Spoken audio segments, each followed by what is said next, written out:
알기 쉬운 경제 완전 정복. 가장 가까이 있는 생활 경제 뉴스. 김은경의 생생경제. 불에 타 허물어진 낡은 벽. 그 벽을 파고드는 찬바람에 다은이의 두 볼은 언제나 파랗게 물들어 있었습니다. 그런 다은이의 두 볼을 녹여준 건 좋은 이웃들의 따스한 손길이었죠. 당장이라도 무너질 듯 위태롭던 집이 튼튼한 새 집이 되었습니다. 다시 만난 다은이의 볼은 행복한 웃음으로 붉게 물들었네요. 우리 아이들의 행복한 변화, 누가 만들까요? 여러분이 좋은 이웃이 되어주세요. 후원문의 1599-0300 굿네이버스. 비가 옵니다. 비 오는 날은 대리기사님들이 적게 출동하니까 상담원 소연이도 바쁜 날이에요. 하지만 저에게는 아직 12분의 기사님이 남아있지요. 대리운전은 지금부터다. 좌우로 정렬 좌우로 정렬 2588 2588 눌러줘요 눌러줘요 2588 2588. 빠른 경제 뉴스. 한 뼘 깊은 경제 이슈. 경제를 보는 정확한 시각. 김은경의 생생경제.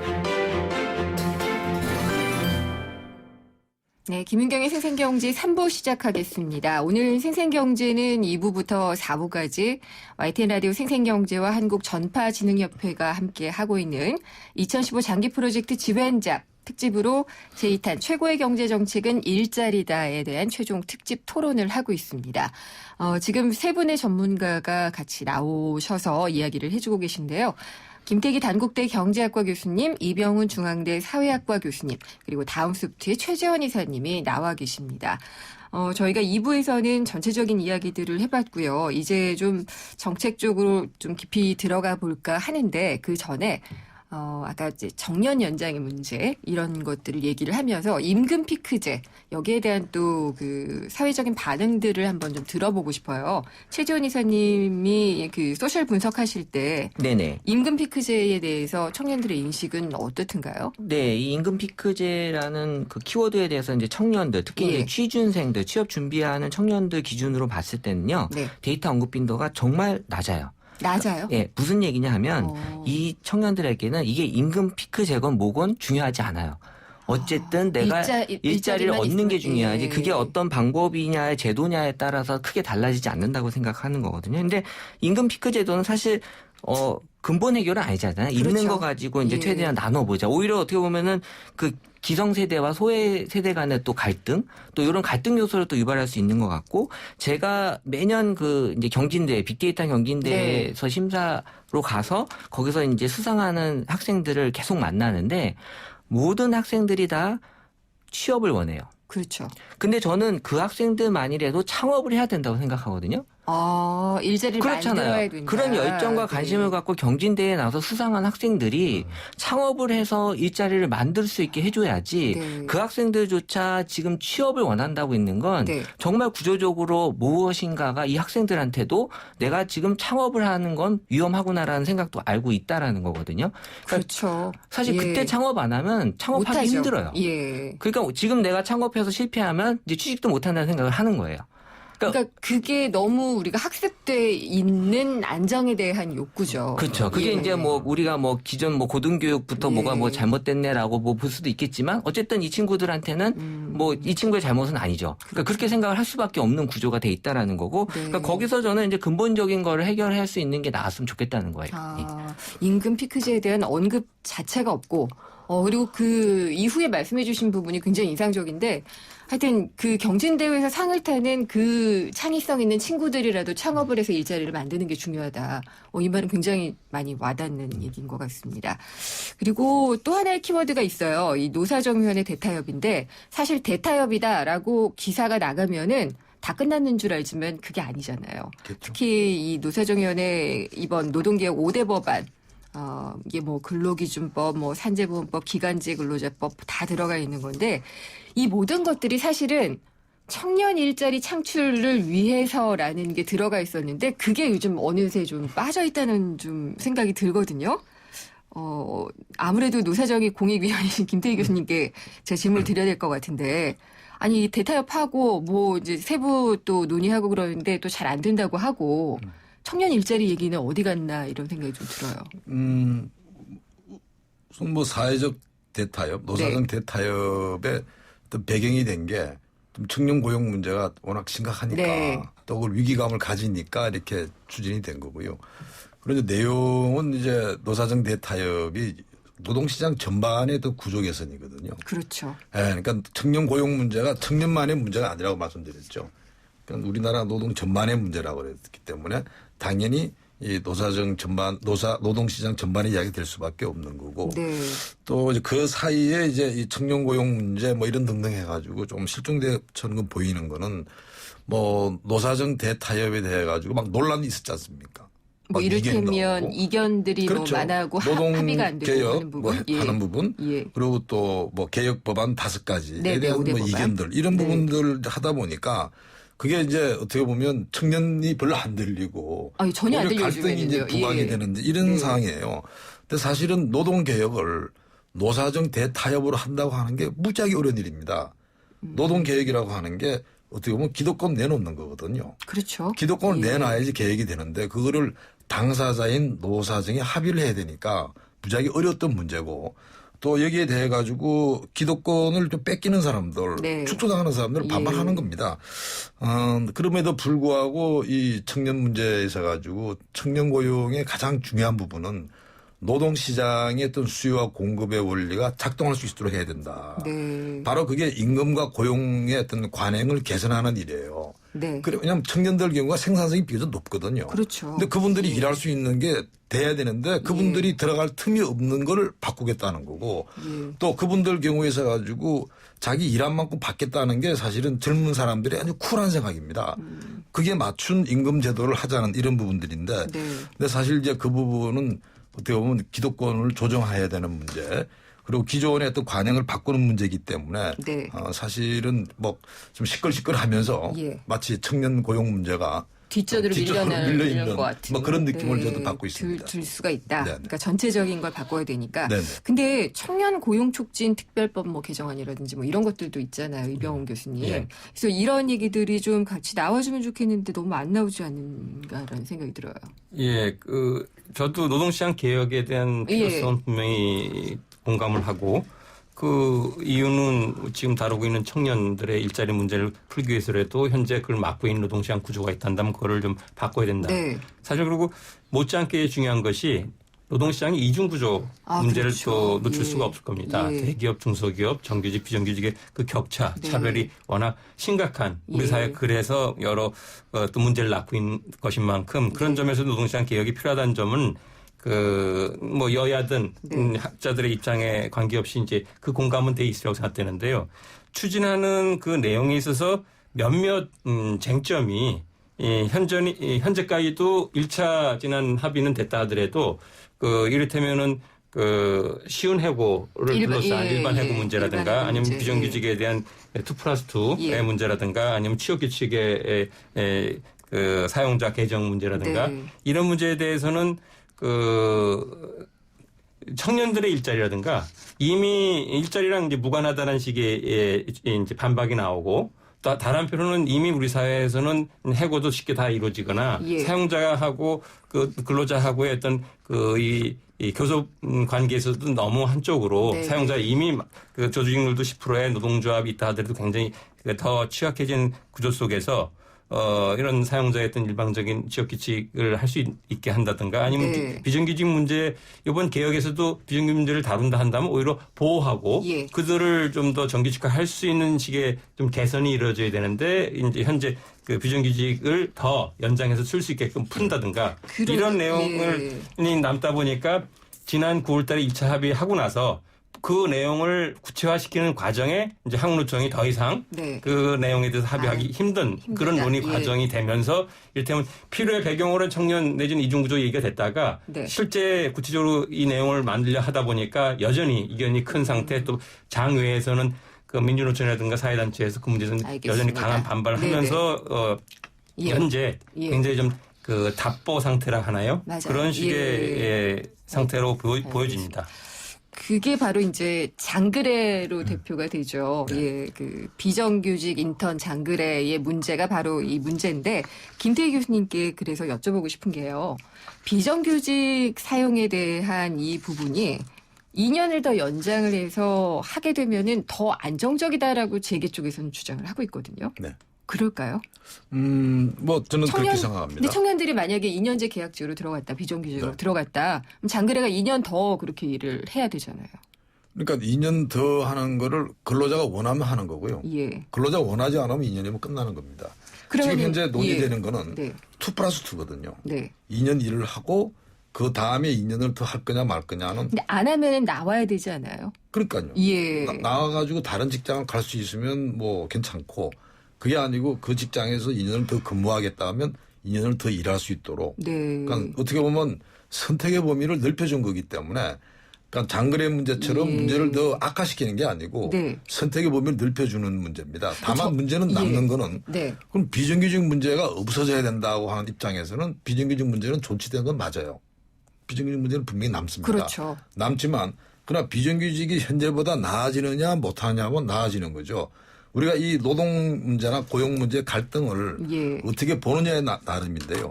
예를 들어 가지고 아까 일반 해고 이야기하는 경우도 예. 일반 해고 도입하면 해고를 더 쉽게 할 수 있다. 한다. 그렇게 하는 거는 예. 네거티브 프레이밍이죠. 거꾸로 보게 되면 해고를 둘러싼 갈등을 좀 공정하게 해결할 수 있다. 이렇게 보게 되면 오히려 고용의 안정성을 높이는 데 기여할 수 있는 반대면이 있는 거고요. 약간 이론적이지 않을까요? 그러니까 이 사람의 성과가 어떻느냐 이런 걸 평가를 해가지고 이제 해고를 할 수 있도록 하자는 거잖아요. 아니, 지금은 어떻게 예. 되냐면 이제 예. 예를 들어 가지고 뭐 명예퇴직부터 해가지고 예. 기업이 항상 뭐 참 고용 문제 때문에 분위기가 흉흉합니다. 네. 근데 이런 부분들이 좀 더 정리가 되는 거죠. 왜냐하면 이게 우리가 제도에도 없는 뭐 희망퇴직, 명예퇴직 이런 부분들이었다든지 그다음에 취업규칙 변경 이런 부분도 사실은 뭐 다수의 근로자들이 원하긴 하지만 네. 문제는 일부 근로자들 경우는 분명히 손해보는 사람이 있을 겁니다. 예. 그 사람 눈치 보기에 못 바꾸는 거예요. 그래서 사실은 다수 근로자가 다 같이 이렇게 피해가 될 수 있는 문제가 있으니까 알겠습니다. 이 부분도 제도적으로 뭔가 좀 이 투명하게 예. 만들어 두자 하는 이런 취지로 이해하면 예. 전혀 상반된 어떤 이 결과가 나올 수 있고 또 실제로 제가 볼 때는 다른 접근일 때는 다른 접근일 긍정적으로 때는 볼 수 있다. 다르게 이야기가 예. 나온다는 거죠. 알겠습니다. 네. 이병훈 교수님도 그렇게 생각하세요. 2년 더 만약에 이제 청년 장거래로 생각을 해보면 네. 2년 계약직으로 들어가서 2년 더 일하고 그다음에 성과가 없으면 잘리고 라고 생각하면 되게 부정적인 프레임이라고 지금 말씀을 해주셨어요. 김태기 교수님은. 예. 네. 어떻게 보시나요? 김 교수님은 예. 좀 개선하는 취지로 네. 이걸 보자라는 그렇죠. 것인데요. 저는 이제 현장에 사회학 공부하면서 노동 현장을 조사하거나 또 인터뷰를 하게 되면은 실상은 좀 그런 점과 거리가 멀거나 네. 오히려 이런 제도 개선이라고 하시는 것이 제도를 통해서 오히려 그동안에 있어 왔던 사용자들이 쉽게 해고하는 것을 이제는 합법화시키거나 네. 아니면 정당화시키는 식의 변화로 되면서 그렇지 않아도 이미 불안한데. 음성적으로 예. 이러저러한 이유로 해고가 됐던 것들을 아예 내놓고 해고할 수 있는 식의 노동시장이 이미 불안한데 그걸 네. 아예 불안하게끔 이제 고착화시키는 어떤 제도 변화가 되지 않느냐 해서 이제 강한 반발이라든가 저 같은 사람은 이제 그 걱정을 하면서 문제를 삼는 거고요. 2+2는요? 2+2도 마찬가지입니다. 예. 사실 우리 비정규직이 정규직의 여러 가지 일시적인 보완을 위한 존재를 한다면은 그렇다면 그 비정규직이 이렇게 문제가 되지 않는데 비정규직을 마치 정규직을 대체하는 정규직처럼 사용적인 일자리에 그냥 싸게 또 언제라도 사용자가 마음 먹으면 해고할 수 있는 그런 존재를 해서 뽑다 보니까 그런 상태를 좀 바꾸려 한다면 말 그대로 고용을 안정시키면서 네. 비정규직 문제를 이제 풀 수가 있는 건데 알겠습니다. 비정규직의 현재 상태를 2년에서 2년으로 늘린다 하게 되면은 그러면 비정규직도 계속 불안한 상태에 있는 거고 알겠습니다. 또 정규직은 네. 더 들어가기 힘든 예. 대체되어지는 관계 속에서 정규직 일자리는 더 줄어들지 않을까라는 네, 그런 네. 식의 이제 비판이 되는 것이죠. 두 분 교수님들의 답변이 일치하는 듯 굉장히 다른 의견을 주신 것 같아요. 그래서 저 이런 논점들을 잘 이야기를 해본 것 같고요. 저희가 여기서 3부를 마무리를 하고 4부에서도 계속 또 이어가도록 하겠습니다. 찬바람이 부는 요즘 건설 현장에서의 안전점검 이상 없으신가요? 건설 현장은 높은 곳에서 이뤄지는 작업이 많고 날씨의 영향을 많이 받다 보니 크고 작은 재해가 끊이지 않고 있는데요. 특히 최근에는 외국인과 고령의 근로자들이 건설 현장에 많이 유입되면서 그 우려가 더 커지고 있습니다. 건설재해 예방을 위해서는 첫째, 근로자는 안전보호구를 꼭 착용하고 작업장 내 안전수칙을 준수해야 합니다. 둘째, 사업주는 규정에 맞게 안전시설을 설치하고 정기적으로 안전교육을 실시해야 합니다. YTN 라디오 스스로 산재 예방 캠페인은 고용노동부와 안전보건공단이 함께합니다. 안녕하세요. 개그맨 정봉균입니다. 보이시는지는 모르겠지만 저는 지금 산타클로스가 되어 있습니다. 곧 다가오는 크리스마스를 앞두고 수민이를 만나러 가기 위해서인데요. 축복해야 할 크리스마스가 편찮으신 할아버지, 할머니와 사는 수민이에게는 조금 쓸쓸한 날이라고 해서요. 기아다 측에서 만분의 산타를 찾고 있습니다. 02-5544-9544 02-5544-9544번으로 전화주시면 크리스마스에 수민이와 같은 아이들에게 케이크와 따뜻한 마음이 전해집니다. 효종아, 우리 산타크로스 되어볼래?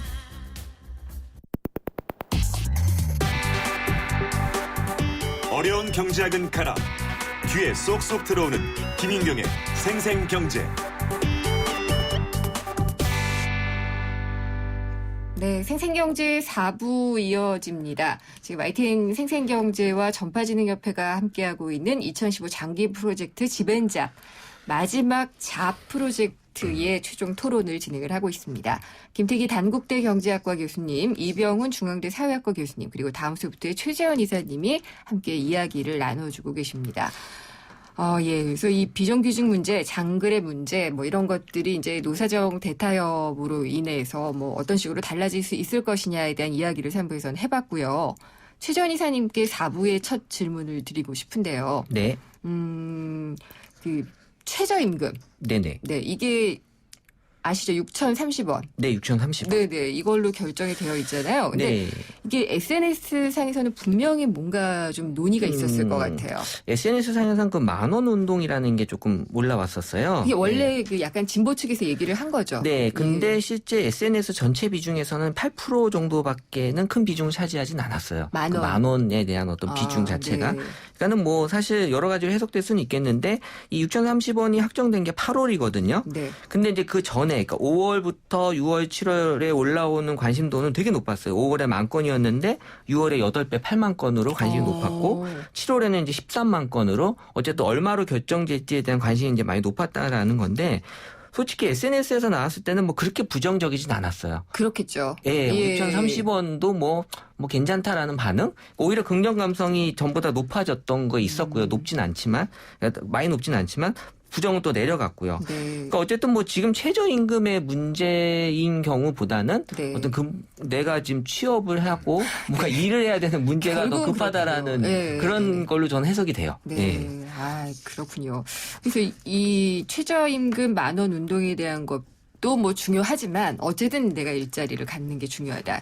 지금 저희 마이크가 내려갔을 때 잠깐 제가 이제 교수님들한테 여쭤본 게 벨기에가 했던 청년 고용 의무 할당제인가요? 로제타 플랜이라는 게 있었잖아요. 근데 이게 우리도 있는 건가요? 우리는 그게 지금 공공 쪽에서는 조금 하려는 시도는 있었던 것 같은데. 그 있습니다. 공고죠. 예. 제가 의무적인 건 의무적인 아니고. 것이기 예. 때문에. 이병훈 교수님께서 네, 좀 맞습니다. 말씀해 주시겠어요? 제가 먼저 예. 말씀을 드리면 참여정부 시절에 청년 고용 문제가 그 당시부터 이제 네. 그게 심각하게 다뤄지면서 청년 고용 촉진법이라는 걸 만들었고요. 그 당시에는 그 공공기관 중심으로 네. 정부가 관할할 수 있는 공공기관에 의무가 아닌 노력한다라는 표현으로 그래서 그 당시에도 이제 3% 예. 고용을 하도록 노력한다라는 규정으로 이어져 오다가 현 정부가 시작하면서 이미 뭐 노력한다 해도 청년 고용 문제가 제대로 해결이 안 되니까 현 정부가 들어와서 그거를 의무 사항으로 예. 노력해서 의무로 바꿨습니다. 정원은 그런데 3%로. 3%의 의무로 시행을 하도록 한다라고 했는데 예. 이제 문제는 앞서도 우리가 논의했듯이 문제가 좀 더 개선이 되거나 완화되지는 조짐은 안 보이고 더 심각해지니까 이제 한쪽에서 시민단체라든가 노동계에서는 이것 가지고 안 되고 해서 공공기관도 3%가 아닌 5%로 더 느리고 예. 그리고 민간 대기업까지 예. 이 청년 고용 의무 할당제를 좀 할 필요가 있지 않느냐. 저는 그러한 주장을 저는 이제 긍정적으로 보는 사람인데요. 왜냐하면 현재 청년 고용 문제가 단순히 시장의 어떤 구조라든가 경기적인 상황으로 풀릴 수 있는 상황이 아니라 매우 심각한 상태. 아까 그렇죠. 고용 절벽이라든가 재난 네. 상황이라 한다면은 예. 이와 같이 좀 강력한 의지를 갖고 좋은 일자리를 인위적으로 만들 수 있는 그런 노력이 필요하다는 점에서 좀 적극적으로 검토될 적극적으로. 바가 아닐까라는 예. 의견을 내고 있습니다. 알겠습니다. 김태희 교수님, 근데 이 청년 고용 촉진법이요. 그러니까 뭐 지금 3%까지 청년을 의무적으로 공공기관이 하는 것이 제가 알기로는 2016년까지 한시적인 것으로 알고 있거든요. 교수님 생각에도 이걸 좀 더 뭐랄까요? 계속해서 끌고 가는 게 효과적이라고 보시나요? 저는 사실 눈 가리고 아웅하는 법이라 생각해요. 그래요? 왜 그러냐면요. 예. 지금 우리 공공기관에 대해서는 다 채용이 정원 관리를 하고 있습니다. 정원 관리란 어떤 쉽게 말해 건가요? TO라고 있죠. 몇 네네. 사람 뽑을 수 있다. 예. 그거 다 법 정해져 있어요. 그렇죠. 다 그 전부 예산이에요. 문제는 예산으로 TO 부분이 정해져 있는데 그게 뽑으라고 하는 이야기는 예. 기존에 있는 사람이 나가주지 않는다 하면은 3% 채울 재간이 없는 거죠. 그럼 어떻게 채우긴 채우잖아요. 지금. 아니 그러다 보니까 예. 자꾸 눈 가리고 아웅하는 게 이제 비정규직도 자꾸 더 쓰게 되고 공공기관이 네. 또 그때 비정규직에 대해서 그때 립서비스 해요. 비정규직을 정규직으로 전환합니다. 그럼 앞으로 어떻게 하라는 거예요? 그러니까 어떻게 보면 이게 지속 가능한 그런 고용의 어떤 창출 형태가 아니고 네. 좀 충격요법이고 또 그런 류의 의지를 표현하는 부분들이고요. 네. 이 문제를 바꾸기 위해서는 전체 인센티브 제도를 바꿔야 됩니다. 공공기관에 대해서 정원관리 부분을 완화하는 대신에 네. 그게 성과에 따라 사람도 뽑을 수 있도록 권한을 주지 않으면요. 공공기관이 무슨 재간으로 3%를 채웁니까? 그다음 민간기업은 더하죠.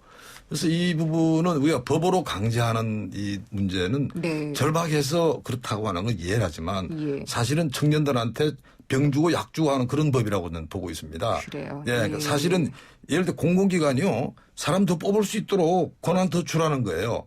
그러나 거기에 대해서 성과가 없으면 공공기관도 책임지게 만드는 이런 식으로 가지 않으면 공공기관이 어떻게 더 채용할 것이고 공공기관 툭하면 비정규직을 정규직 채용한다고 네. 나서지만 실제로 별로 실효성 없는 이야기가 되는 뭐 알겠습니다. 이런 걸 지적하는 겁니다. 그러니까 어쨌든 이게 눈 가리고 아웅하도록 만드는 게 이제 정원 관리를 해야지 되는 그런 구조적인 그렇죠. 문제가 있기 예산과 때문이다. 직결돼 있거든요. 예. 근데 그게 네. 없다면은 또 이야기는 될 수 있겠네요. 이제 만일 그걸 없앤다라면 이런 예. 문제는 있어요. 자칫하게 되면 예. 뭐 정말 밑 빠진 독에 물 붓기식으로 방만한 경영하는 공기업들 예. 이런 문제가 발생하기 때문에 그건 안 되죠. 전체 시스템을 맞추면서 이거를 해야지 실효성이 있지 않을까 생각합니다. 예, 이번에는 키워드가 좀 바뀝니다. 청년희망 펀드 얘기를 해볼까 해요. 정부가 사실 만들었거든요. 이 말이 펀드니까 어쨌든 돈을 모은다는 거고 청년들의 일자리를 만드는 데 쓴다고 하는데 구체적인 내용은 저는 전혀 모르겠고요.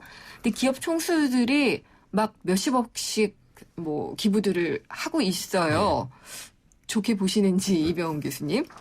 예, 청년들 문제를 해결하기 위해서 사실 이 펀드는 이제 대통령이 네네. 깃발을 올리시고 그리고 정부 맨 먼저 돈을 내셨죠. 장관들이 예. 같이 동참하고 이어서 네. 여러 재계 재벌들 네. 총수가 큰 돈으로 그 펀드를 같이 조성하고 있다. 그래서 뭐 좋은 취지로 본다 한다면은 이 문제가 심각하니까 누구라도 예. 해가지고 그 기금을 조성해서 여러 뭐 청년들이 겪고 있는 그런 뭐 그 취업 알선이라든가 상담이라든가 여러 네. 훈련 사업으로 많은 돈이 쓰일 수 있다면 좋은 것인데요. 네. 하나 좀 보면서 청년들의 반응이 그 당시에는 굉장히 좀 냉랭했다. 어디다 어떻게 쓰는지도 모르겠고. 그러니까 우선은 자기들이 바라는 게 일자리인데 네. 펀드를 모아가지고 일자리를 주는 것도 아니니까 그런 점에서 저도 이제 보면 정부가 일자리를 어떻게든 네. 만들어내는 식의 노력으로 이를테면 아까 뭐 고용할당제도 잠깐 예. 언급했습니다만 그 일자리 통해서 청년들의 바람을 좀 화답을 하는 것이 절실한데 네. 어떻게 보면 그거는 좀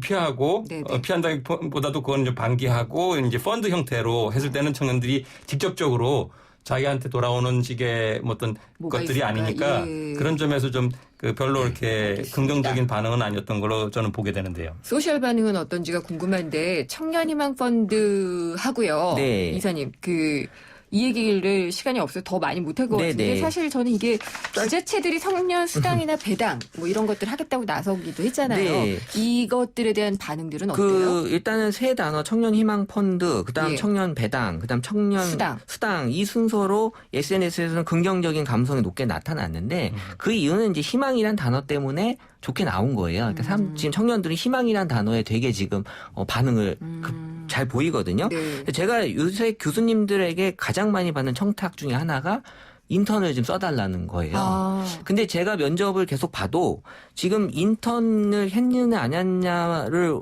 없으면 판단이 안 서요. 왜냐하면 학점 다 좋죠. 스펙 좋죠. 그러니까 오히려 인턴을 했느냐 안 했느냐가 이 친구의 어떤 판단 요소가 될 수 있어서 네. 저는 인턴들을 최대한 많이 경험을 쌓게 해주는 거는 회사 입장에서 그래도 그나마 부담이 덜 하니까 그걸 많이 하려고 하는데 제가 올 초에도 정부 관련 쪽에서도 제시한 의견이지만 심지어 지금 어떤 대학에서는 저희 회사한테 돈을 주고요. 네. 인터넷 비용을 저희한테 주고 학생을 쓰게 하는 학교도 있어요. 말하자면은 인터넷 스펙을 쌓을 수 있도록 도와주는 그렇죠. 거네요. 그러니까 저는 예. 그런 식으로 회사도 부담을 덜 해주고 학생들에게도 무엇인가 기회를 줄 수 있는 그런 어떤 펀드가 만약에 그런 쪽으로 나온다면 그게 이제 경험이 쌓일 수 있는 거니까 그쪽으로 네. 좀 가는 게 맞지 않을까 생각을 해요. 네. 점점 이 소셜의 반응이라기보다는 최지원 이사님의 강력한 의견들이 네. 전 굉장히 신선하게 다가오고 있습니다. 네. 예, 그래서 이제 일자리 창출 방안을 그러면 이제 미래적으로 저희가 좀 가야 되니까 얘기를 해봐야 될 것 같아요. 정말 진짜 취준생들이 원하는 일자리 정책은 뭘까? 이것도 사실은 궁금하거든요. 그래서 저희가 시민들의 이야기를 한번 모아봤는데요. 들어보고 가겠습니다.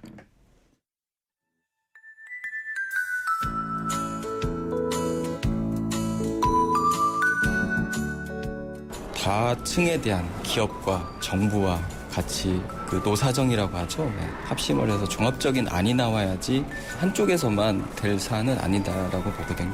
1차적으로 기업에서 좀 발벗고 나서야 되지 않겠냐라고 보거든요. 일단 일자리를 늘리는 게 중요하고 요즘에 공무원도 많이 본다고 하니까 사실 공무원 자리도 좀 늘렸으면 좋겠고 하는 건 있어요. 지금 당장은 저희가 생각할 때는 아무래도 비정규직 자리보다는 정규직 자리가 많아야 된다고 생각을 하는데 비정규직 자리만 많다 보니까 취업 자체가 그냥 아예 좀 힘들구나, 어디 뭐 사회 구성원이 된다는 게 쉽지 않은 일이구나라는 생각밖에 안 들어요. 기업이 이제 나이에 맞는 그런 직종들이 많이 있을 걸로 생각이 되는데 그런 직종들을 많이 좀 활성화시켜갖고 중장년층이라도 쉽게 일을 할 수 있는 자리를 많이 만들어주면 좋지 않겠나 생각이 듭니다.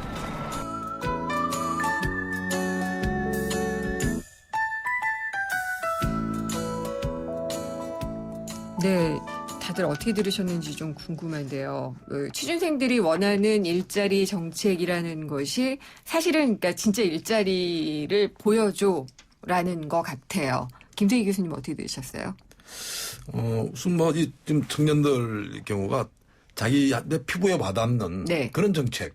그렇죠. 그러니까 어떻게 보면 지금 이게 막 갈등거리가 되는 사회적 논쟁거리엔 별로 관심이 없는 거예요. 그러니까 내가 일단 그렇습니다. 월급을 받고 싶은 거죠. 내가 지금 현실적으로 지금 일을 해야 되는 거고 또 여기서 내가 소득을 벌어들여야 되는 이 문제에 지금 더 철저한 것 같고요. 지금 정책적인 논의 이런 부분들이 보다 현실에 실효성을 높이는 쪽으로 빨리 진행이 돼야 된다는 게 지금 제 생각입니다. 네. 이병훈 교수님. 앞서도 현재 청년 내지는 모든 세대들한테 어떤 일자리는 그만큼 절박한 맞아요. 그리고 상황은 절벽과 같다라고 얘기하는 만큼 그런 점에서 어떻게든 인턴을 어떻게 보면 거치는 것이고요. 그 자리를 넘어갈 수 있게 하는 그런 과정일 거고 궁극적으로는 이제 일자리를 그들에게 어떻게 만들어서 나누거나 하고 제공을 할 것일까라는 문제인데 그런 점에서는 기존에 우리가 노동시장 내지는 우리 일해왔던 방식에 대한 뭔가 재성찰이 좀 필요할 수도 있을 거예요. 그게 말하자면 재성찰이 개혁이라는 말로 대체될 수도 있을까요? 근데 그 개혁 중에 좀 한쪽에서의 주장은 보다 유연성을 강조하는 것인 반면에 다른 저 입장은 오히려 나눌 수 있는 기회. 그래서 근로시간을 좀 줄여서 일자리를 나눈다든가 아니면 임금을 또 조정해서 일자리를 나눈다든가 그런 방식으로 보다 좋은 일자리가 청년 그리고 중고령 모두에게 좀 나눌 수 있는 그런 변화로 하여튼 일자리를 어떻게 만들어낼 것인가 그런 식의 주문이나 절박한 소망이라고 생각됩니다. 그 지금 일자리 나누기 말씀을 하셔서 그런데 OECD에서 우리가 1위 하는 건 다 나쁜 거잖아요. 그중에 일하는 시간도 제일 많거든요. 김태희 교수님. 그래서 근로시간 단축을 통한 일자리 나누기도 또 얘기가 되고 있고 그래서 이 부분은 어떻게 생각하시는지 좀 여쭤보고 싶네요. 네, 우선 뭐 근로시간 단축은 일자리 문제뿐 아니고요. 삶의 질의 문제. 삶의 질의 문제 이런 측면에서도 추진돼야 됩니다. 그리고 실제로도 근로시간 단축하면 청년들한테 일할 기회는 더 온다고 생각해요. 그러나 이제 우리가 일자리 문제를 완벽한 아주 멋진 일자리 이렇게 생각한다 그러면 그 찬스는 작지만 어떻게 보면 이 정규직이나 또는 뭐 굉장히 그 자리 잡은 오랫동안 일하던 분들의 어떤 여유 시간 부분에 청년들이 들어갈 그런 이 공간은 매우 많다 보기 때문에 문제는 이 근로시간 관행, 근로시간 어떻게 운영하느냐. 그러니까 어떻게 보면 기업이 이제 이런 말 들어가 인적자원 관리라고 그러는데 인적자원 관리 관행을 조금 더 청년들한테 배려하게 되면 제가 볼 때는 10개 일자리 중에서 근로시간 단축하면 하나 일자리는 만든다고 봅니다. 그 노사정위원회 이제 하시잖아요. 논의장에서는 어떻게 얘기들이 나와요? 사실은 유감스럽게도 노사정 모였을 때는 대략 입장을 가지고 이야기를 하다 보니까 또 구체적인 이 대안 부분 논의는 조금 부족하다 생각하고요. 아까 오히려 제가 최 이사님 아까 말씀 들어보면서 이런 어떻게 보면 현장의 고용 관행도 이노베이션이 있는 겁니다.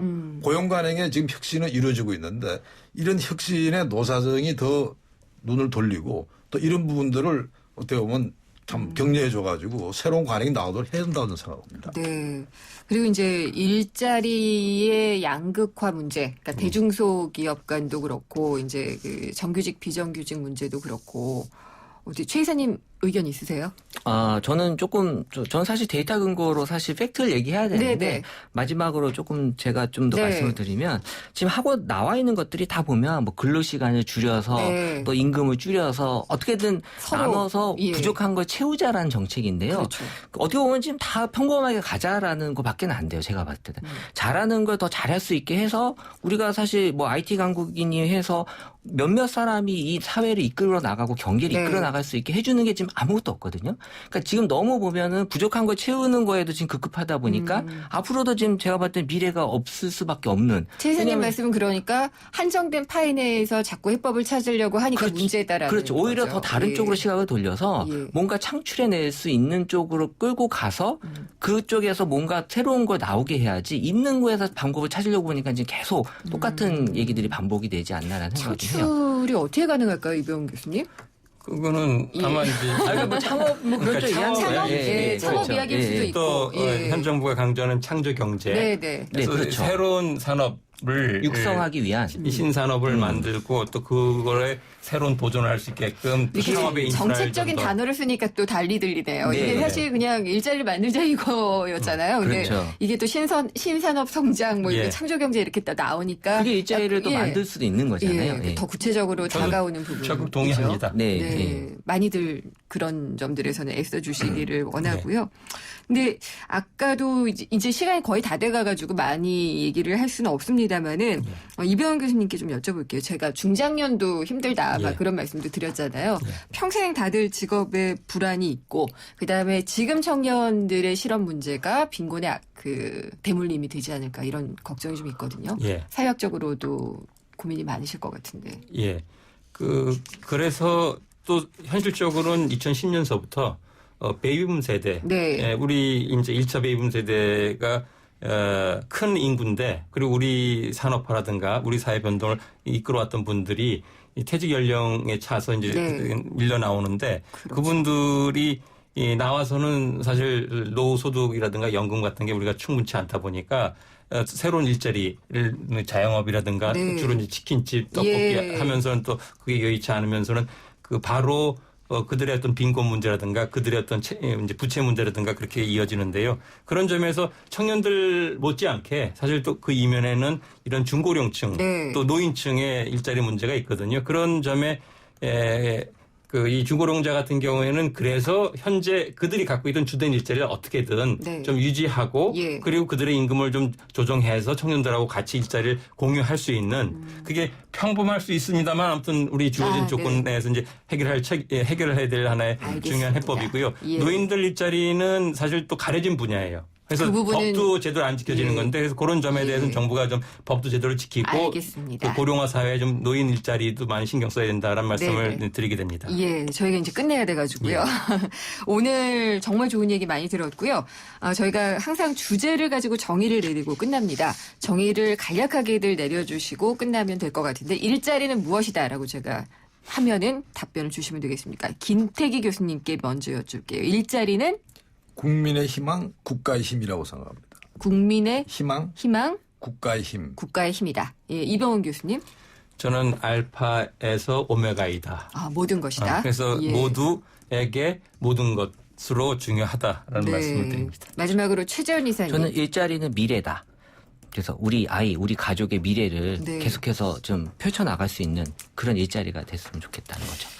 숙연하게 끝나는 분위기이기도 합니다만 이게 굉장히 중요한 문제이기 때문에요. 그만큼 중요하다는 얘기죠.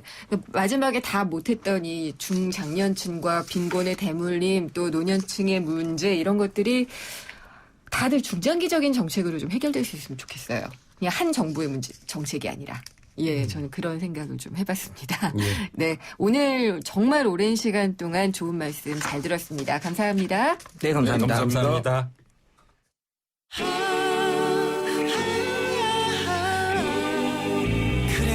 포스트 그래놀라는 우유엔 더 고소하고 포스트 그래놀라는 요거트엔 더 바삭하죠.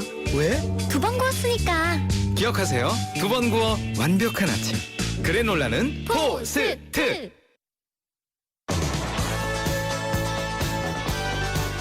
네, 김은경의 생생경제 4부 포스코 그리고 마지막 안주 숙취해소 캔디 키스립과 함께했습니다. 오늘 상식 퀴즈 정답은 1번 지벤잡이었고요. 선물 받으실 분은 8881님 외 한 분이고 4284님께는 알칼리수 에이스 한 박스를 선물로 보내드리겠습니다. 오늘 순서 여기까지고요. 저는 다음 주에 찾아뵙겠습니다. 김은경이었습니다.